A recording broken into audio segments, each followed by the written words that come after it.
បាទគ្រប់ដូចជាសួស្ដីទៅកាន់ពុកម៉ែបងប្អូនអរគ្នាថ្ងៃនេះយើងមករកស្ទាំងអឡូបងប្អូនឥឡូវយើងឃើញមកសម្បុករបស់បងតែខ្ពស់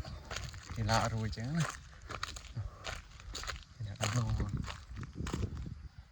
កតែឃើញឥឡូវគេមកយកនេះទៀតបងអានេះអត់សំខាន់សម្បុកចាស់អានេះហើយជាថ្មីអាចទៅច្រើនទេបងប្អូនកូននេះហើយជាកូនធំព្រឹកអានេះគេនៅតាមស្វាយបងប្អូនដូចជាឃើ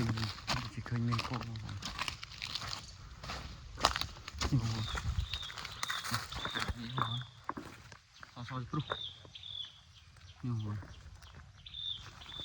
នេះអាចយកមកនេះឥឡូវអ្នកមានលឿន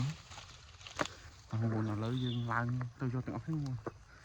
ឥឡូវចាំទស្សនាវីដេអូដល់លើសម្បុកទាំងអស់គ្នាអូខេបងប្អូនឥឡូវហៅអត់បងប្អូនអាចារ្យបងប្អូនtrời ơi trời nó sẽ bốc luôn